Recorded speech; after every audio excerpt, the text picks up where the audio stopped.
1, we are live. Welcome, Benchwarmers. What up, what up, what up? What's up, everybody? Man. Happy New Year, boys. Happy New Year, man. 2026. Man, I've been waiting ages for you guys to get out of prison. Gents, look, bro, give us an insight on Perry, bro. What was it like? Oh, I haven't been there. Is there... I haven't been there. Were you in the women's prison? Is there a reason you went in as 10 cent and came out as 50 cent? You can't do this, guys. You can't do this on me, man. Like, can't do this. From now on, we call you 50 cent? Oh man, it's good to be back. Good to be back, man. I've been hanging out to get in front of the screen, and I know our viewers and our listeners have been hanging out to see us back on the screen. So it's good to be back in 26. I know it's going to be a massive year for us, but before we sort of jump into our discussions, man, what have you guys been up to?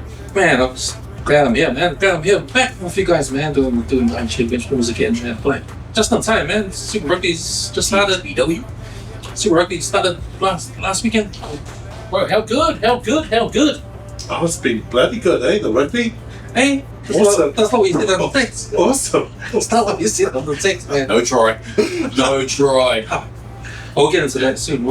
Soon. Yeah. But I mean, nothing much, man. Just fresh start to 2026, and getting back into work, and just thinking about what we'll be doing for the Armchair Bench Warmers this year, man. So yeah, looking forward to it. Got a few things, a few ideas, a few sort of creative thoughts that are happening. So Nice. watch this space. Cam, before we jump on to Brian, I've got to hit you with the cliche. New year, new you. Of course. New year, new me, new hiccup. So Nice. Nice. I like it. And Brian, look, man, thank you for the Christmas present. Clearly, that cup shaking, man, was obviously earned a bit of a Yeah, return. lots of traffic during the holidays. Yeah, I was out in Utah. Oh. Yeah, I went to Fake Cover Club during the break. Oh. Yeah, I did. Oh. Yeah. But I just got back from the Winter Olympics because I'm a speed skater. Oh. Yeah. I didn't make the quarterfinals because I slipped over. What country were you representing? Was it New Zealand? No, I was representing Samoa. In the what was the discipline that you in, bro? The 500 meter speed skating. Speed skating. Men's senior premier A class. I mean, because a lot of it is about like the speed that you can get into. Have you got a bit of a demo of any photos of the uniform you wore for the Winter Olympics? No, well, Samoa's got a tight budget, so I just wore yellow blubber. Which was also the flag at the opening ceremony. Oh man, I tell you, it's good to be back and back on the laughs and back on the banter, and that's what you're going to be seeing from the Armchair Bench Warmers. We're definitely going to be lighting it up in 2026. Not going to be a generic sports podcast that we're talking about all the standard things, although we'll be talking about the major topics. But keep tuned. Make sure that you subscribe, share. And also keep a lookout. There's a couple of things that we've got in terms of random prizes, and we'll keep you guys posted in terms prizes. of how that looks through. So nothing too much that's been happening for me, man. I've just been glad to be back in the seat. Glad to see you guys. It's been a minute since I last saw you guys. So it's just good to be back in the seat and sort of talking sports or all things relevant to sport. And on that note. Gans, you sort of touched on it briefly. Super Rugby 26 is back. Before we sort of jump into the main topics for discussion, what do you think of the uniforms? 30 years of Super Rugby. Can you remember what you were doing in the first game of rugby, and what do you think of the uniforms from then to now? I was at primary school. 55 or 55? Talk to me, Kev. 96, Blues first championship, inaugural season. Then the Blues come back the next year and win again. Yeah. So they've been born and bred Auckland, man. You know, this is our team, man. And I just remember those years, that team with young Carl Spencer and Carlos. Lee Stenson's not there too, eh? You're the one that ad you always keep telling me about at school. The Toffee Pops ad. You always liked that ad, eh? That wasn't me. Probably a bunch of girls, though. A bunch of girls would have loved that ad. No, that wasn't me. But man, I love King Carl's when on the field, man. You know, He was the man. he's a legend. King of creators. Legend. But as far as the uniform goes, man, like I know they're celebrating 30 years of Super Rugby. I just, well, when I looked at their uniform, you know, that didn't come close to what they wore in '96. I think the previous, I think it was last year's, they tried to mimic '96. That was more to a tune of that. I think that's probably like trying to replicate it through what Classic is the new brand. I just think they have the creative scope to be able to then maximise that position. Because when you look at even just that 30 on the Blues jumper, Well, it shows when I'm there on the field. we'll get to the illegitimate try. But I know Brian, you're a big Handkerchiefs fan. I mean Chiefs fan. What do you think about their uniforms from back when you were 5 to right now when you're 7? No, their uniform's pretty fire. They've always had a uniform, mate, the Chiefs. Yeah. Blues have had some good uniforms, but this year as well. Don't know, man. Yeah, I don't think. I mean, I think It's pretty plain, eh? part of that. When you compare it to like the likes of the American sports, or even like the state of origin, they don't overcomplicate it, but it's enough for people to probably be engaged to be able to buy it. But yeah, I think probably some improvement in that uniform space. And speaking of the Blues and the Chiefs, game on the weekend where we saw the Chiefs What a game! beat Down to my the mighty wire. Blue at the House of Eden. What you guys think of the game and sort of key plays and key players? It's probably the worst game of all around there. Like that first half, both teams were just That was boring, eh? useless, man. Like First half. come on, but I understand because the Chiefs, you know. But with the Blues, like we have so many people out, guys out there. Like you know, we sort of semi-rebuilding. Like we lost some important guys there. But I don't know. Both teams in this first half I was like thinking, man, I hope they don't play like this all the way through. But Second half was good, though. the second half was better.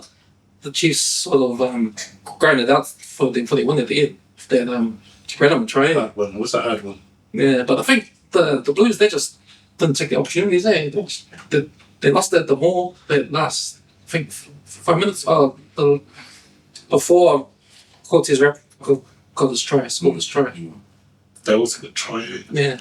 I just didn't find that there was any. It didn't seem to be any enthusiasm on both teams. I mean, it's the first game, first hit out. Yes, there's going to be, I suppose, issues around connections, continuity, but it was almost like watching like a reserve grade team perform from both teams. From a performance point of view, where there's a lack of bum on seats, particularly for Auckland, this wasn't a very good example of where rugby probably needs to be. Do you think that, in terms of the preseason side of things, that perhaps that might need to start a little bit earlier to ensure that players are match ready? Those players need to rest, man.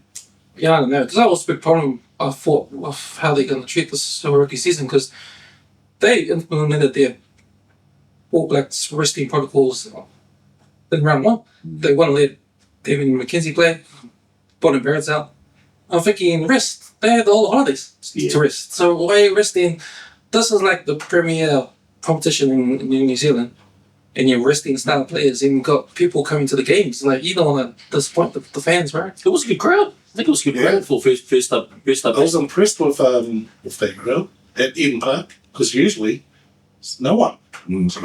I was still in 70 seats then. You could see empty seats, and they continue to not fill out the south stand. Yeah. Like when you're clicking for conversion, you see empty south stand. East stand, no. Lucky the Chiefs supporters turned up then. Well, All two of them. yeah. Well. But I don't know, because listen to the media, right? Everyone's constantly saying how good Super Rugby is, like how much there's a lot of crowd there, it's exciting. But when you actually see it, there's like empty seats. No. I'm like, how are you saying like, it's a good crowd in that when there's empty seats? Just on that, and I look at it. I mean, I thought there was some key players, particularly Peter Archie for the Blues, seemed to perform pretty well and probably to expectation. But what about the refs' impact on the game? And do you think that's really sort of quite instrumental and reflective of how the game is being played at the moment? Because there was a revision of rules, sort of trying to speed it up, but I just noticed there was a lot of stoppages, and it seems to be the continual sort of frustration and hindrance of Super Rugby. Yes, there's got to be some rules around how that's managed, but reffing and what impact is that going to have? It makes it boring, eh? It does. It Makes does. it boring. Well, it's going to be a lot of impact if the ref doesn't call then no try. Oh yes, speaking of that, That dive. Well, what you might add? I think 3 dives happened this weekend. There was a dive in the Six Nations, and that was disallowed. There was a dive in the Waratahs Queensland Reds game. That was disallowed as well. There was a dive in the Blues Chiefs game. But he was diving for the line. He wasn't diving over the play. He just dove, and the Blues tacklers just tried to tackle the grass. But I think the technicality is he's diving to avoid a tackle. Yeah. As opposed to He was diving into the players, but they dove under him. It's like they were trying to fulfill his toes or something. That's not the way how Super Rugby saw it afterwards.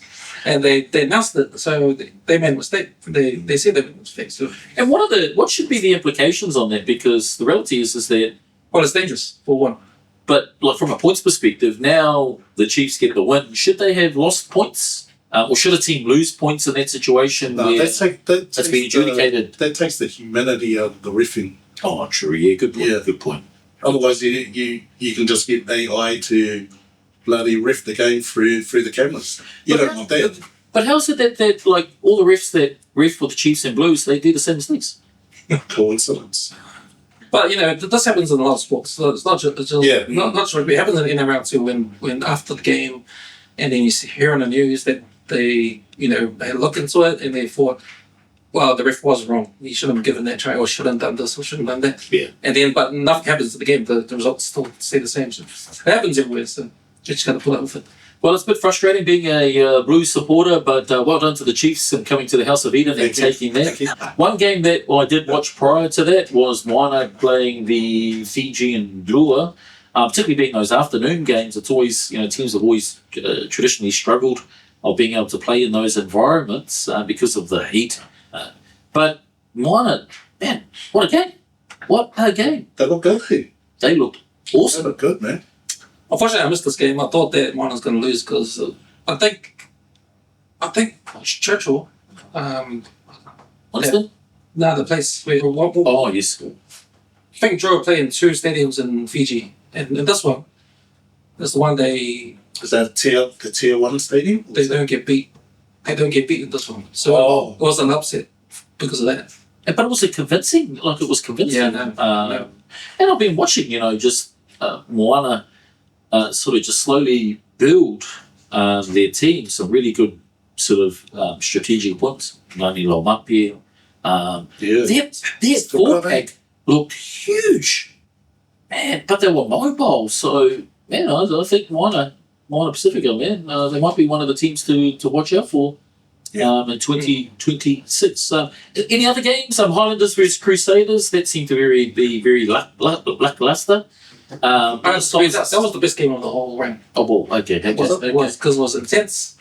And you played attacking rugby both sides. And man, this is when we Crusaders had this. We had to go for Highlanders, right? But they were the best team to go for because they were in it all the way. They hung around. I think they took more turnovers off the Crusaders. It was interesting because the Crusaders actually played Will Jordan and Cody Taylor on the bench. They still Whaiganguku come back and play on the wing. But the man was invisible. You never saw him at all on the game. So I don't know what happened there. By the time Will Jordan and Cody Taylor comes in, it was too late. Highlanders still hung around. But he had some 2 awesome tries, man. He had that try to Caleb Tangitown. Did you see that? Yeah. He just burnt whoever he just burnt whoever was on the outside. I told him. And scored that try. And then you had that Jonah Loach. That was cool, man. When he started the break, and then did he start the break? Or no, he started the break when he got Angus Tarvell that try. But then his try came off back of that Nariki break and gave it to Tautalanawa when he got tackled and he just flicked the ball up. Yeah, well, And doing that. And they were happy too, like a well-deserved win. And then the pressure kick. And the pressure kick. Cam Miller, ice on his veins. Well, man. Clutch, Mr. Clutch steps up and slots it, and they won the game by 2 points. But man, that was a good game because 1, Crusaders lost. 2, they lost in a way where I don't know if it was All Blacks protocol or resting protocols that Cody Taylor and Will Jordan had to be on the bench. I don't know if that was the case, but that was their decision to say, oh, this is an easy game, we'll put these guys on the bench and lose. Shame. But then I thought, like, this is a good win for Jamie Joseph, who's just applied to be next All Blacks coach, and this is his first game after he applied, and he wins against the defending champs the way he does.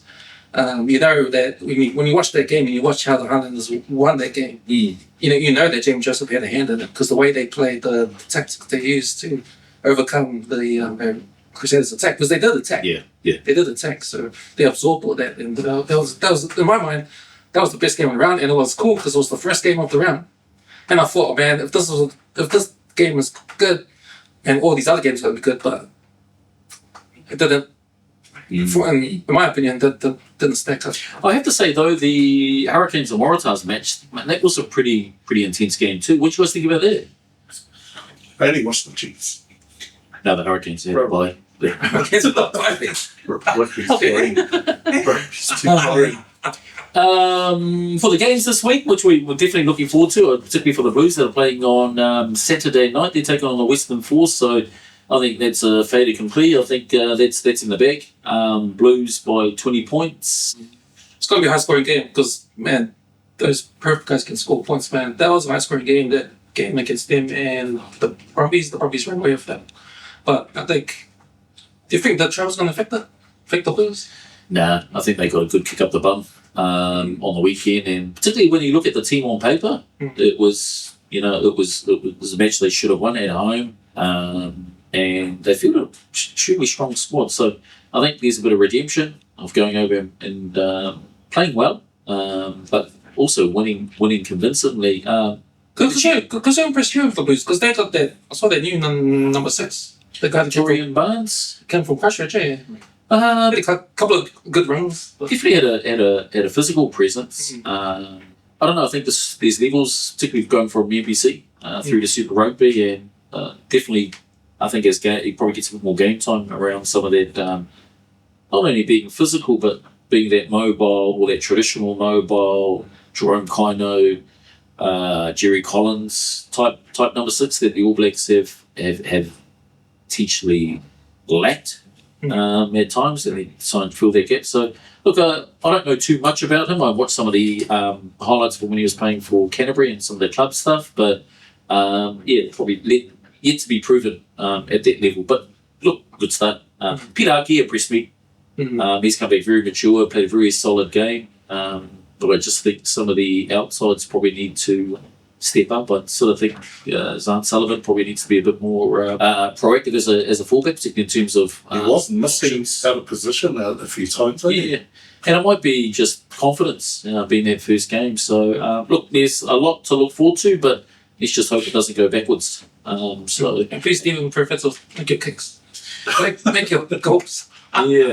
Even Jake today, he was. Yeah. I think they need to get in contact with Rugby Brooks, man. The Rugby Brooks guy that. Right in front too, eh? Who have the Chiefs got, Brian? Who have the Chiefs got, Brian? We got the Highlanders. Easy done. Oh, that's going to be a good game. The game I'm going to watch as well, the Hurricanes and one Pacific. Oh, where is that down there? That'll be down there. Yeah, there'll be Hurricanes. That's right. Yeah. We're going to have to get to one of the games this year. No thanks. Anyone got any free tickets out there? So look, lots to look forward to for the rugby, and probably potentially very, I suppose, inquisitive conversation at the moment, potentially a redundant conversation because of how quickly it happened. But I'd like to just sort of get your guys' idea on, or thoughts around Razors, obviously, or the All Blacks parting ways with Razor. Do you think it was a right move? Yeah, that's a hard one, eh? I mean, if you, because I look at the stats, right? So I looked at the win-loss record was his 2 years he had, right? And if you look at percentage-wise, I think he came out to 74%, I think it was. If you look at in Foster in his first 2 years, right? Yeah. His win percentages came up to 78% in 2 years. So I think when you talk about what David Kirk and were talking about, how it's not, the trajectory is still going the same. Yeah. That's the reason why he said that. Now, if that was happening, and you had your 2 years review, and then and you still got a contract for another 2 years, do you say, okay, look, it's not going the way we planned it, where you planned it? Obviously, look at the numbers. You're gonna need to turn stuff around now. At least you know. Or did they do you're out? We're not gonna give you a chance, second chance, you're out. We're just gonna have to look for a new coach, and they haven't got a new coach now. So, when they made the plan to sack Razor, you think that they'll have someone lined up already, right? Contingency, yeah. Yeah, contingency plan. But Well, maybe they have, and then they've just sort of made it public. Then they've got to go through an exercise. Because I think that's a good point that you raised. But I think about being the All Blacks and the beast that it is, there has to be some contingency plans. If they were to act on that, just think that the people that they probably would have went through to, I suppose, vet or check their interest, they would have had to know someone was going to step into that, because if they didn't, particularly like Joe Smith, for example, man, what massive credibility does he have of going, oh yeah, probably wanted to get that top job, but given the fact that he's committed to Australia, he said, well, I can't just turn on him and go to the competition. So I think it's probably been, I think they've probably already had their player chosen. I think it's probably just a smoke screen to say, hey, we've got to go through a public due diligence exercise to sort of find out who was the best person for the job. But I think Jamie Joseph has already got the position. yeah, it makes sense to be Jamie Joseph, considering everyone's talking about. If you read the papers, if you read what all the journalists are talking about, if you read all these sports rugby podcasts, they will walk out his name and get the top job, right? But if he did get the job, would he be the first Māori All Blacks coach? No, Graham Henry was. Last week you said it was Steve Hansen. Steve Arama Hansen.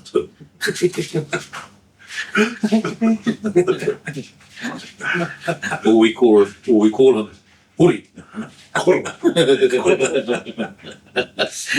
it'd be good. I think it'd be good. If Jamie Joseph gets the job, then all you're gonna do is wait 2 years for Tony Brown to be free, and when those two get together, they're successful. My take on it would have been Dave Rennie. Well, I think I saw on the paper today that he didn't over to Japan to talk to him, or Australia to talk to him, wherever he is around the world.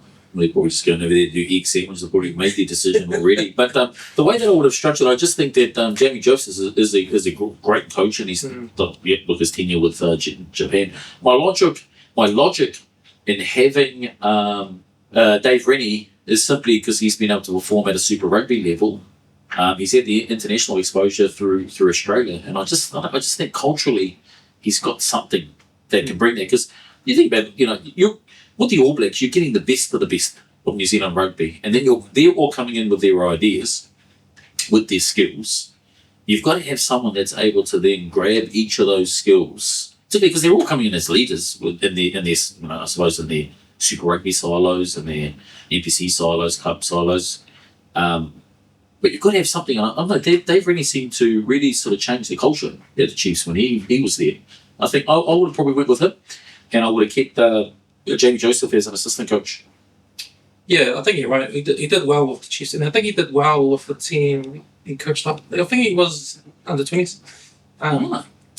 But it's unfortunate that he took a Wallaby side that were useless, and they fired him too. prematurely. Remember that? Too early, eh? Yes. Too early, so he didn't get a chance there. So he had to go to Japan and coach there. But yeah, man, he's got the credentials. So he comes back, he can build that culture again. I think that culture is what they were criticizing Scott Robinson for, because he sort of changed everything. He and then there is an article in the Herald, if you read it, like a scathing report on all the times that what happened during Razor's 2 years. Like he talks about like What's this one? it's on the New Zealand Herald. So they talk about how the Scott Robinson lack of communication during these test matches that they lost. Like during halftime, he couldn't communicate what he wanted the guys to do, and there was confusion. And those games that they lost, like the Argentina game and the South African game. But having to beat South Africa in a park, that was the game all earmarked because we beat them in a park and to preserve our fortress, to not lose it in a park since the 80s or whenever it was. The 90s had to get smashed the next week in Wellington. I mean, man, that is appalling, right? You can't do that. You just can't do that. Equally though, like I suppose if you look at the report, I haven't seen it, but just based on what you're saying there, equally though, there can be some rebuttal off the back of the fact that at a Super Rugby level, there's a comment in regards to his lack of communication, but he did something in them. Like for how many years he did something amazing with those Crusaders. Like, how does it though? Is there that's such a gap between Super Rugby and All Black level that you've got a coach that's been able to perform in one elite environment that moves into kind of your superior environment with the All Blacks? Is there so much of a gap that you can't translate those same results from Super Rugby through to the All Blacks? No, I think he can't coach for. Who? I think it's in his contract. Is there a clause? Yeah, like a clause. I don't know. No, there's something in there where he can go as an assistant. I don't think he would be a head coach. Yeah, for 2 years. He's assistant. Yeah. I'm not saying because the NZR, they punched it out already, right? Like they said like they didn't want him. Like they didn't want him to carry on or give him a second chance. So they want to bring someone in with international experience. Now he never had international experience, right? No, so only international experience he had was when after being All Black, he went overseas to play over there. Probably Foster when that announcement was going in. Probably looking at him with a cigar and going, "Told you so." But I think in terms of Crusaders level, how he was a success down there, Crusaders got their own culture down there, and when you go down there to play, you go into that. Right, and it doesn't change. It's a championship culture. It's what it is. It's Crusaders. You go in there, you are a Crusader, right?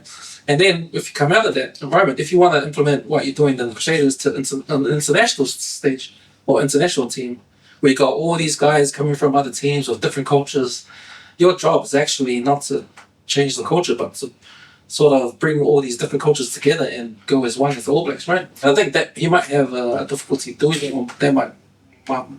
He might have had his own ideas on how to run that, and it just didn't work. Well, that's why we are the Armchair Bench Warmers, where we give our opinions that on these topics. But Razor, look, all the best to you and your family. Look, hey, thanks for being the coach of the All Blacks, but it's obviously time to move on to the new coach. And speaking of the coaches, before we sort of head on to our next topic of conversation, the Blues are looking for a new coach. And Foster and was it Wayne Pivac and some other person have been shortlisted for the team. So any ideas on your preference? Bring back Pivac. I was a big fan of him, man. He was the man for Auckland. He took Auckland to championships. Were you a big fan when he was coaching Wales? Nah, that was afterwards. But no, he's a good coach, man. I really, man. I think he should come back and try coaching Super. Has he? I'm not sure if he is. No, I don't think. Oh, no, he was with the Blues, wasn't he? I don't know. I know he was with Auckland for a long time. Well, there's some redemption for next week. He did Fiji, right? He coached Fiji. Yes, he did coach Fiji. Yeah. Bulavanaka to the Fijian brothers. Speaking of just the All Blacks, is there any sort of key people that sort of missed out on the Razors regime that you sort of might see back in the black jumper? this year. I would have thought Dalton Papali'i, but he's sort of heading off season. Man, a lot of those players too. There's a Satutu. Yes, Tutu's going. You might try his hand and try and get into England there. That winger Tuafale, he's heading off.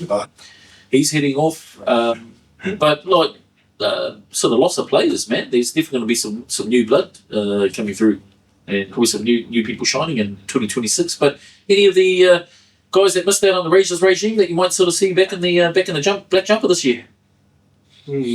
I think a whole lot of new guys trying to step up there. So I think this Super Rugby season will tell.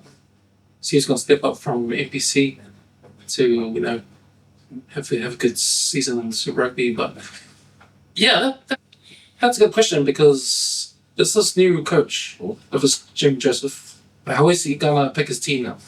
Is he gonna do a clean slate and just go off the best guys that come out of Super Rugby this season and just start all over again? I'll be honest, Lewis. I'll tell you who the new All Blacks coach is. You've heard it here on the Armchair Bench Warmers. The new All Blacks coach is Jamie Joseph. All right. Mark my words. Come back to this podcast, and you will see that the new coach All Blacks is 2026. It's Jamie Joseph. It's already in the bag. It is already in the bag. What happens if they hire Ian Foster? Then he will have probably before his the next World Cup, they will get another coach while he's coaching. Who's that? For that prediction? And any of the assistants, you think the assistants that their current assistants are going to be in there, or are they going to sort of head out the door? Because I think there's probably a few of them, with the exception of probably. I think some of them have already left there. Oh yes, they have. Some of them already left. What? I mean, They didn't stick around. I mean, that was probably a fair endeavour. I think we probably talked about this in our... The red flags. Yeah, The red flags. Ian McDonald leaving. That was one red flag, right? Yeah. How Reza handled... And this is all in that news article. How Reza handled the Richie Wonga trying to get him back. So he was publicly trying to get him back, and here's... Did he play? Barry McKenzie and Bernard Barrett. They did. They played against... Yeah, I think...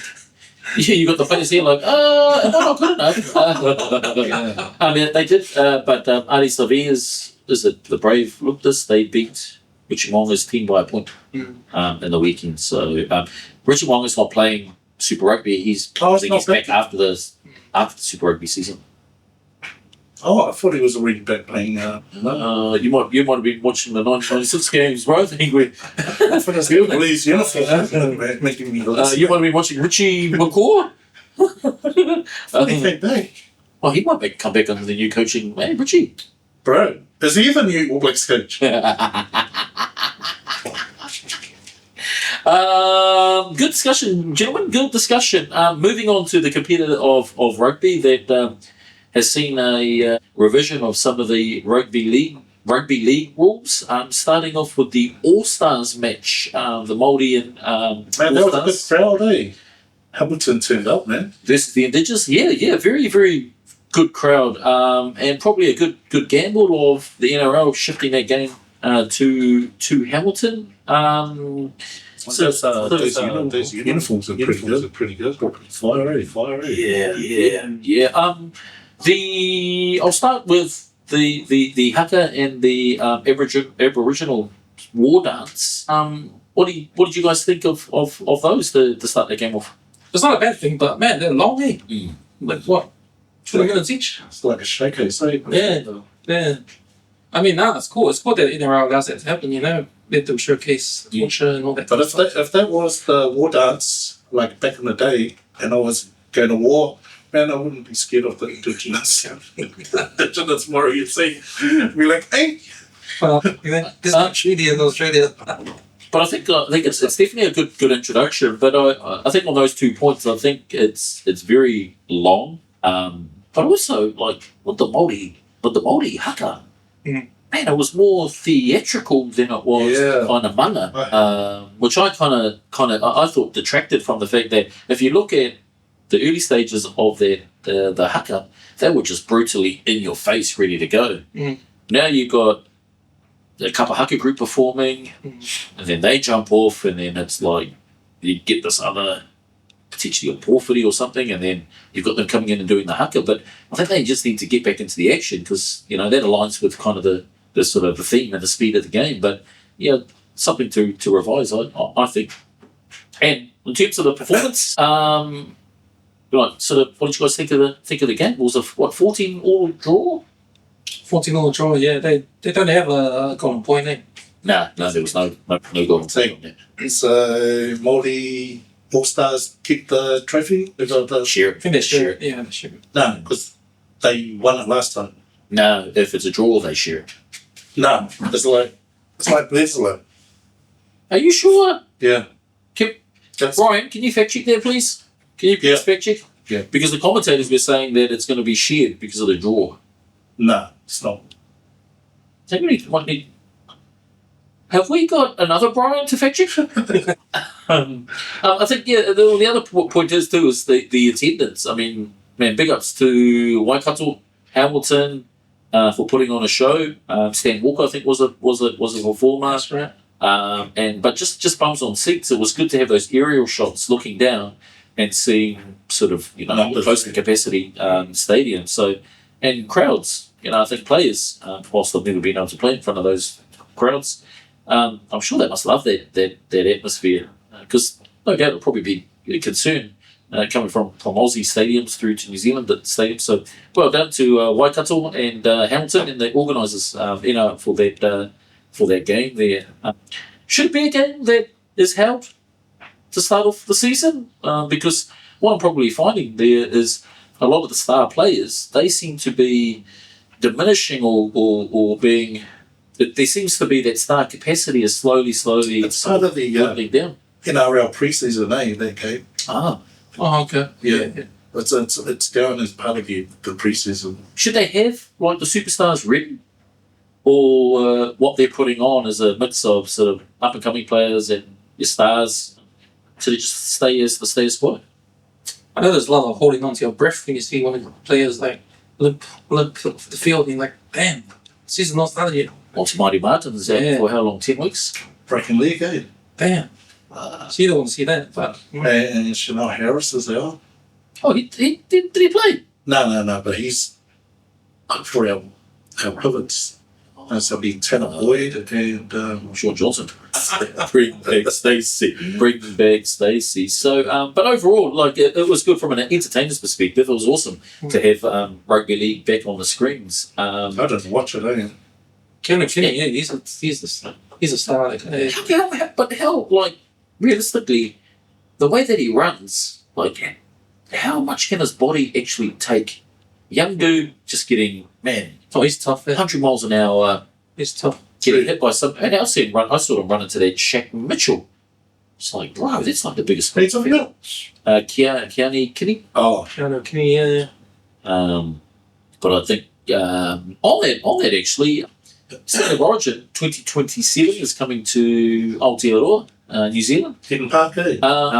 No doubt, man, trying to get tickets to that is going to be a bit of a mission. But eligibility rules have opened up. Yeah, that's good. Yeah, giving sort of scope to be able to then select. There's still some criteria. I think there's 3 levels of criteria on what you've got to be able to do in order to be eligible. But what do you guys think of those rules and NRL's position on being able to open that up? A good thing? I think it's good for the game. I don't know if it'll be good for the Australian fans who, probably be mad if a Kiwi guy jumps in there. But, if the eligibility causes a Kiwi guy to jump in just because he's played his first club game in Queensland, just because he's born over here, then it's good. Like, and vice versa too, because you get guys like Kalen Tonga now who can choose to play for the Kiwis, if he doesn't get a spot for Queensland. But yeah, you get in New South Wales, they benefit if they want to pick a guy like Casey McLean. Nice. Who, by the way, was invisible at the Indigenous game. Yeah, he was playing. But exactly. But man, he was the man for Kiwis last year. Yeah. It just means that all these players can play now. They can pick and choose Kiwis, their origin. So and you always want to be like any competition. I'm always a fan of having the best talent available. If there's rules that can't let the best player play in this competition because he's like not old enough, he's not part of the country or whatever, like Rugby Union does. Man, that's sad, man. You gotta have a World Cup, Rugby World Cup, where you have the best players available playing in this tournament. It doesn't matter that, got a 3-year stand down and all that kind of shit. Like, you gotta have the best players. They're like, the FIFA World Cup, they do that. Well, why can't Rugby Union do that? You're missing out on talent that can't play because of eligibility. And so the same thing goes to their origin. Like, man, you can get guys like Jerome Hughes. Like, he won Dally M that year. He would have easily made one of those teams, right? I mean, he doesn't want to play it. But yeah. But no, he's not eligible. Oh, he's not eligible? He's not? No, I don't think. I think you can. Yeah, as long as you got to be there by 13 before you're 13. And then because there was that other player, James Talmud. They grabbed him there. Darren Block, New South. They called him Australian Jim or something. Aussie Jim. But just like we've had awesome events, particularly with the All Blacks, where Eden Park has operated and it always operates at capacity, and we've had big bands perform at Eden Park against sort of sellout Coldplay, for example. Where does it sit, like, in terms of, like, it's being a entertainment sort of spectacle for Eden Park? Will it sell out? I think it would. You're going to get every Warriors fan there, and you're going to get every league fan there. Now, you get Warriors fans, but you remember in Auckland, you've got fans of other NRL teams too. So all those guys will be there too. So I think it will sell out. It will sell out. Yeah. And what I'm scared of, it's going to be one of those ones. Oh, tickets sold out in 3 hours or 5 minutes. It's like, shit. Because I was thinking of going off to watch the State of Origin 3 in Brisbane. Because I went to State of Origin, I think it was last year or the year before, in Sydney, and that was cool. I think one of the challenges is going to be around sort of the ticket prices. Some of them range from about $56 Australian up to about $400 to just sit in the main or stand main seats right next to the field. So that's going to be a bit of a challenge because the ticket prices are going to be essentially premium. Although arguably they're probably similar to like All Black tickets, I'd say. But do you think there'd have to be a bit of a balance, being the first show in Eden Park, that they might scale back some of those prices, or is it really just going to be that marketable that people just pay whatever it takes to be able to then be at the first game, pay first State of Origin in New Zealand? Yeah, I think so. But my question is it NRL that sets the prices, or is it will be NRL, right? They'll do their but it's NRL competition there. They'll do their research, I guess. But man, if you remember the Nines, those were packed out. But they had waves of people coming in and out. Right? So you're going to get all that crowd. So yeah, I don't think Eden Park will have no problems selling out for State of Origin. And your team's gentlemen, New South Wales or Queensland? We can just let the viewers know. I'm a mighty Queensland fan.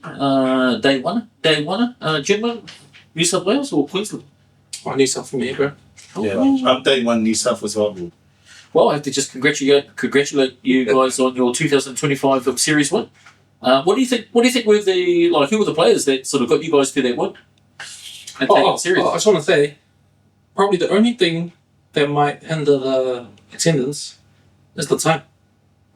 Oh, so it's a 10 o'clock kickoff. Good point. So that might, Does it? Will it be a 10? Because they have to cater for Australia time. Oh, Kingsland is going to be going off. In terms of kids won't be there. No, it's middle of the day. It's cold. It's winter. So that might hinder things. I just hope too that New Zealand, like Auckland, gets the council getting behind it, like Auckland Transport, because there are some restrictions when you've got that. And look, again, All Blacks is a good model that they can probably replicate or operate from. But you go to Australia, and they've got trains going in and out, sort of every 15 minutes, just operating at capacity, just go. And very seamless. But this is probably going to be sold out. It is going to be at capacity. You're going to have the leagueies, who are a little bit more of a rough crowd than our sophisticated rugby guys.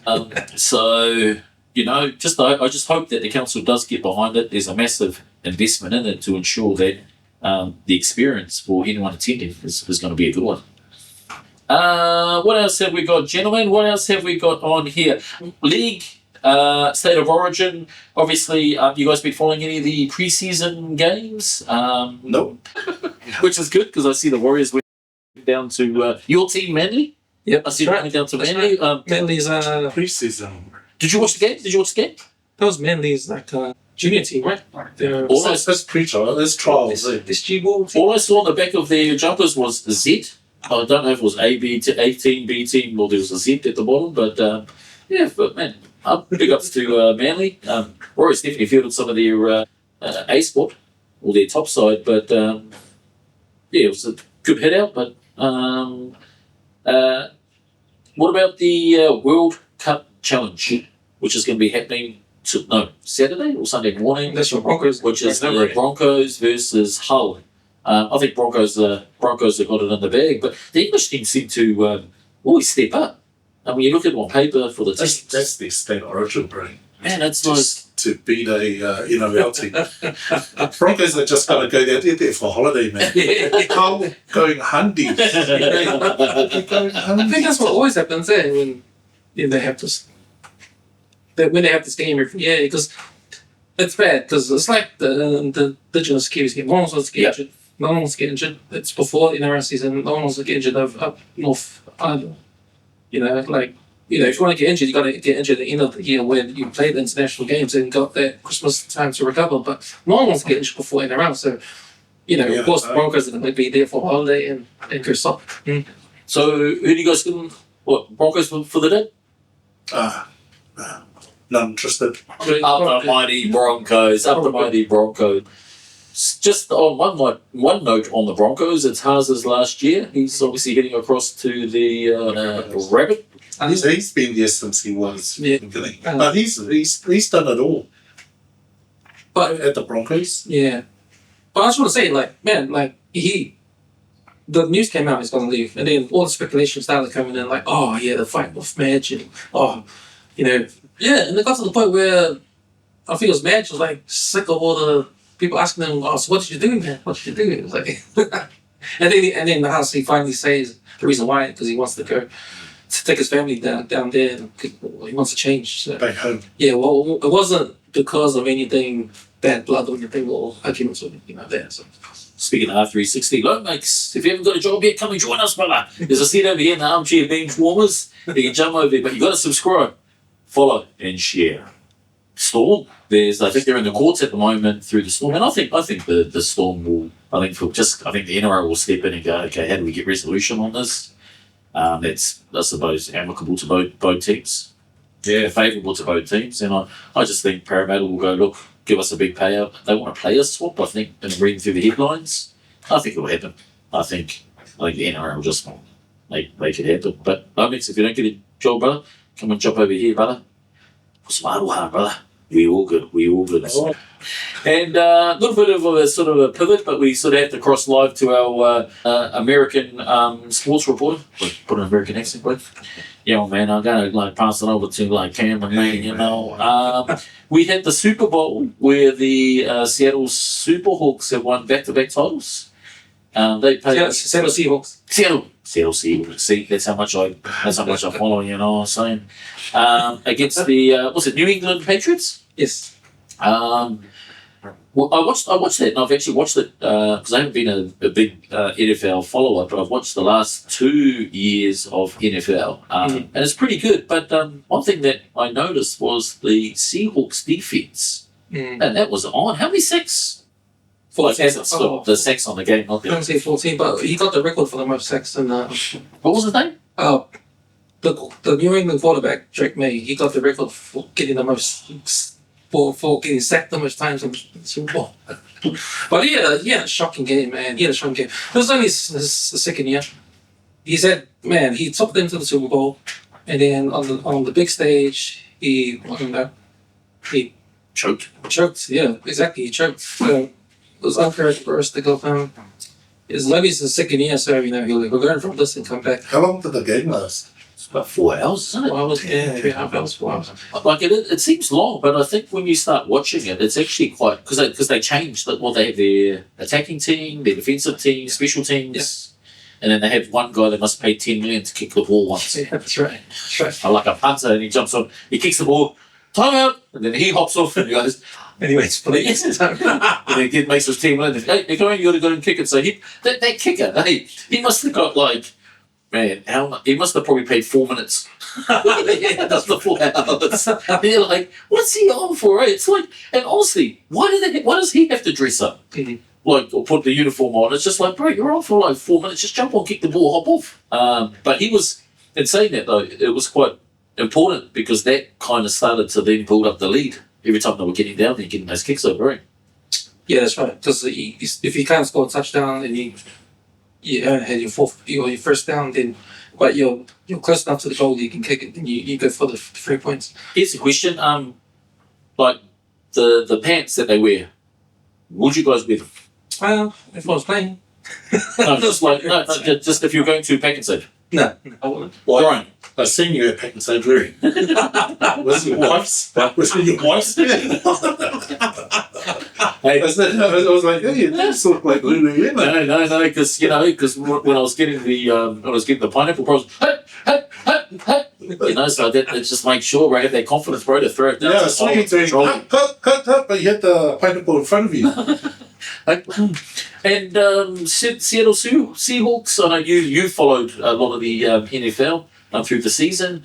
Did they deserve to be there? And did the New England Patriots deserve to be there? Or should it have been some other teams? I think the 49ers had a good season.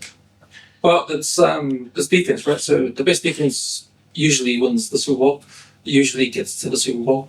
And Seahawks had the number one defense in the whole league this season. The other team that came second in defense was the Denver Broncos, but they lost to New England.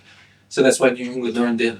New England had good defense too, but it was their attack. It was their quarterback, Drake May. He did all right. He had a good season. I've already brought them to the Super Bowl, but Seahawks, because if you look at that game, it wasn't really a good game. It's entertainment. It wasn't really an attacking game. It was all about defense. So, and if you're not into defense, you'll find it probably boring. So, it opened up in the last half of the last quarter. How long is the quarter? Is it 15 minutes? It's 15 minutes, but the ball has to be in play. Mm-hmm. Yeah, so it wasn't the best Super Bowl, but yeah, the Seahawks deserved to win. Man, I liked it. I mean, I've been following a little bit more. NBA, they had the NBA All-Star game, which I think they had different sort of structure as to how the games were played.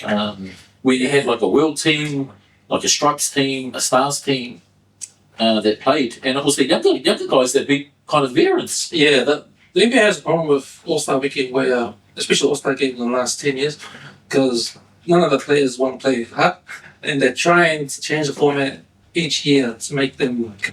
Because if you watch any like All-Star game like last year or the year before, and you watch these games, these are high-scoring games. No one's played any defense at all. No one wants to get injured at all. Everyone's letting people go dunk. So it's all changed today. It just seems a little bit more of a like whether you actually watch it, because it's like you've got the stars playing, but they're just at liberty to play. They should get back to just playing hardcore, getting aggressive. It's a good opportunity to basically have the best against the best, but yeah, that's right. Like manufactured now. So that's why the reason we've got this new format now. Like you got a world team and a USA team, but this time they had three teams to play in the tournament, and then the last two play in the final, and it was the world and one of the American teams, because they had two American teams and a world team. So they thought that the world team will be more competitive because they want to prove that the world we can beat the USA. So I don't know. Did you watch that? Did you watch some of the All-Star game? Because I watched the. It was kind of competitive. It was better. It was a little bit better for the NBA. Yeah. Oh, for All-Star break. I mean, All-Star, like what they're trying to do, make it competitive because no one does. Yeah. Probably what they have to figure out is how to do the slam dunk competition, because that's another event that's been just boring. That's boring. Like all these dunks are like same old dunks. Like, there's no stars want to be in the dunk contest anymore. and you get all these unknown guys you haven't heard before coming through these I dance saw the guy matches. from the Miami Heat when they Came out, he was dancing and one of these moves. too theatrical, eh? And he's Yeah, fully showed up. and this guy come out dancing. It's like, man, then went to go and do his dunk and he missed it. It's like, bro. Yeah. But man, I remember when I was watching What's That Weekend in the 90s, man, dunk was my favorite. It was everyone's favorite. 3-point challenge was the least of my favorites. It's sort of changing that. Yeah. Because the 3-point competition now is awesome because that is competitive. Because no one really gets hurt in 3-point competition, so you go hard, right? So it was a good competition, and you had David Lillard. He come back because he's been injured all season. He's still a little injured, but he could shoot, so they brought him back to All-Star Weekend just to be in the 3-point competition. So he made the final with Devin Booker, and it was down to the wire because he had, I forgot what points he had. I think he had 27 points or something, and Devin Booker needed to hit his last three-pointers in the last round. Oh yeah. And he missed all three. Missed them, yeah. And they were the bonus ones, the bonus points. Yeah. I saw on that. So Yeah. And so David Lillard won back-to-back. He's one of 3 players to ever win back-to-back 3-point championship. Craig Hodges, Charlie Bulls when Mark was there, and Larry Brick was the other 2. And how do those players compare? Like, do you think any of the breakers could jump into the NBA? Breakers. Do you know who I saw in the? Is it the up and coming season? Was that Taco Fall? Yeah, he's Or the up and coming players? Yeah, I was shocked when I see him play for the Breakers because I thought, man, I saw him in NBA Celtics. in the last year. Was it Celtics? Yeah. I think he was it Orlando. I think he's Orlando because all the fans had Taco, and all that. But yeah, I see him show up for the Breakers and what? He got dropped from. Because that American connection, That American connection. I think that's one thing with the breakers, they can really sort of maximise that and get some of those real players that are probably on the verge of playing in the NBA or need a bit more experience to be able to then graduate through to the NBA. So seeing him there, I just immediately started to think of the breakers. So. On that note, gentlemen, we're probably sort of coming into the closing session of our show. We've obviously got the Super Rugby coming up. We've got the continuation of the NRL preseason competition that starts up, I think, officially in a couple of weeks. So stay tuned, because we'll be giving you the insight on players, teams, and Brian will give us all the stats live as we're going through that. But gentlemen, for the weekend. Up to. And some more Super Rugby, tomorrow, Moana's playing there. Moana and Marquis. Yes, go Moana. Okay. Just one thing. I was watching the breakdown and they had a poll. If you left the opinion on it and you had needed a goal kicker to kick a goal, and you only allowed to choose 4 of these guys, what would it be? Was Grant Fox? The Samoan government will fold in the money from Yes, 15 million. If they don't get rid of the upper management. That's right. Otherwise, the Prime Minister said he's going to start a new rugby union. Yes, I did if they see something like that. don't get rid of, they get rid of the board. The one Samoa don't get rid of the board, they're not going to give them the money, and they might start their own rugby union. The new government, new Prime Minister. So who is the board? Well, Oh, that guy? Is it that guy? So basically, say if we get rid of him, here's your money. which I definitely am not opposed to because. I'll be sick of the money going missing. And it impacts the goes quality. uncounted for. Yeah. Somebody's got epic now. I mean, if you look at even just trying to qualify for the World Cup, you look at these players now that have come back into Super Rugby, like that Miracle Kufalangi that went in and played in Manu. You can definitely see there's a difference of confidence when they're playing. They all want to play. They all want to play. They all want to play, yeah. They don't want to pay for their own flights. Yeah. Which they shouldn't, because at that level they should be funded. If you're a professional rugby player and you're used to a standard, you need to keep that standard, especially international level. You need to keep that standard. If you're used to playing for the Blues and winning, Yeah, and you're used to that standard with coaching gear, coaching outside the game.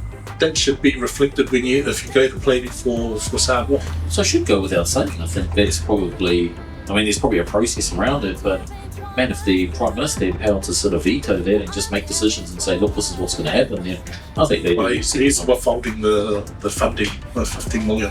Then that's Tāla, so what's that, 25,000 New Zealand? It's always been a sad situation. Like they say they're poor and their money. Yeah, they blame it on the World Rugby and they blame it on New Zealand. But really, it's like starts with them as well. Like they haven't done anything over there to make things easier. So Samoan Rugby, hey, look, if you want to come and sort of sit down with us and have a bit of a yarn, then we invite you over. We might be able to settle some of those disputes between you and the government. You might have to hand us a bit of a brown envelope, but look, hey, no one will see it, okay? But gentlemen, just like to say, hey, thank you. It's good to be back in the Armchair Bench Warmers. To our followers, make sure that you share this, subscribe, and keep a lookout for our posts. Share it out because we're going to be coming and be frequently on your channels, and just make sure that you're checking out our content. So from myself, Azza, we'll see you at the next one. Thanks for tuning in, Cats. Alright, see you guys.